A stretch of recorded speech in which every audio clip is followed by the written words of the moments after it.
Hi everyone! Welcome to my presentation for the fall of Blockbuster video, how rejection of culture shifts can upset the media distribution landscape. My name is Maggie Pendergrass. We're communicating mindfully, and this is our final paper and presentation. So to first walk through the abstract, established in the fall of 1985, Blockbuster LLC was the leading provider of media rental services by the mid-1990s. The media giant was forced to be reckoned with, revolutionizing the ways families would enjoy their weekend movie nights. From the newest movie releases to hit video games, a trip to Blockbuster was the highlight of every 90s kids' weekend.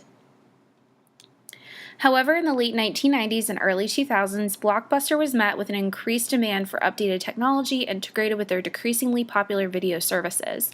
Streaming services such as Netflix and rental kiosks such as Redbox challenged Blockbuster to adapt to the changing media landscape.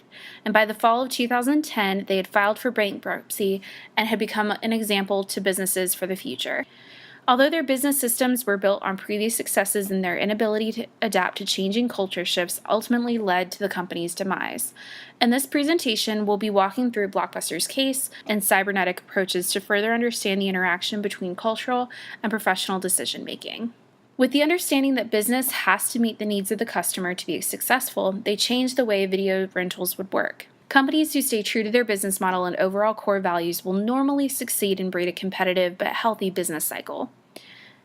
However, in this instance, Blockbuster's unwillingness to adapt to the changing culture and reliance of a business model that's, quote, always worked, end quote, is exactly what led to the company's demise. Next, we'll turn to the discussion of these communication ethics theories and how they interact with our case study. As Arnett, Fritz, and Bell explain, in communications ethics with companies and brands, quote, clarity of direction and the courage to pivot and change direction if and when necessary, end quote.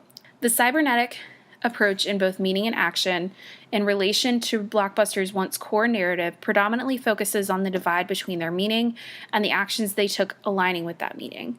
Blockbuster's overall business model failed to focus on their long-term good instead of focusing on the short-term wins as they could get it. As Arnett, Fritz, and Bell explain, quote, there is no good for a company that can stand for all time. It is the ongoing testing of vitality, of direction, and the change that will define the long-term success of a given enterprise, end quote. In their attempts to remain both a leader in technology and a company that prided themselves on, quote, the ultimate customer experience in moviegoing, end quote, the company failed to connect with what their long-term successes depended on, their consumers. In Greenberg's book, From Betamax to Blockbuster, Video Stores and the Invention of Movies on Video, he explained Blockbuster's rise to prominence and its reliance on the public agreement of vitality within the company. Greenberg explains, quote, to put it bluntly, a given technological frame that is black boxed around an artifact is only seen as real and natural so long as everyone involved agrees that it is so, end quote. As the consumers grow to understand streamable media as, quote, the new normal, end quote, making the weekly trip to the nearest Blockbuster for a DVD seemed like a hassle. It is not focusing on their good or their meaning, as Littlejohn and Foss refer to it. They refuse to take action in saving their company. Littlejohn and Foss reference this, explaining that, quote, the cybernetic theory also recognizes that you do more than interpret and act. You must coordinate your action with those of others in a process of interaction, end quote. Without coordinating the overall good or meaning, Blockbuster negated their desire to interact with their consumers and focused intently on their new meaning, short-term successes.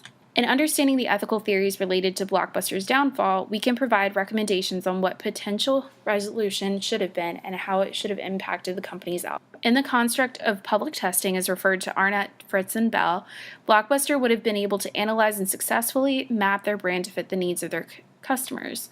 Understanding the customer's needs is what led to their innovation as a company, so it would be assumed that it would also lead to their long-term success. As we've seen throughout the remainder of Blockbuster's fall from the top, we've seen the implications of not understanding, communicating, or responding to their consumers. By taking their company back to what Blockbuster's brand was established on, they would have reignited the brand trust that so many families identified with. Their rebrand or new direction would have established the company as a new leader in media distribution without ever letting the public know that they missed a step. The brand loyalty was already steadfast, they just had to capitalize on it. The implications financially of taking advantage of their technological innovation has been obvious. However, they would have also been able to convert their nightly or weekend fees into a subscription-based service.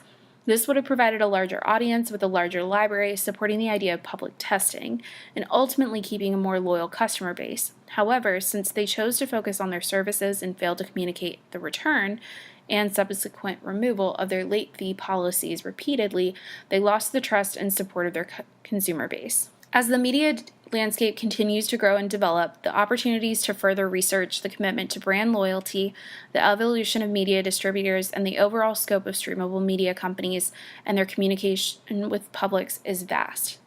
The desire to connect with publics and create brand loyalty is ever present in today's society. In conclusion, companies have a responsibility to their publics to support the ongoing change in culture.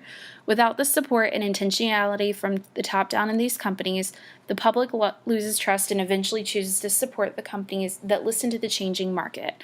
As Arnett, Bell, and Fritz refer, the good long-term success of a company is not just determined by the systems put in place at the initial launch, but the vitality is dependent on directional adaptation and willingness to change.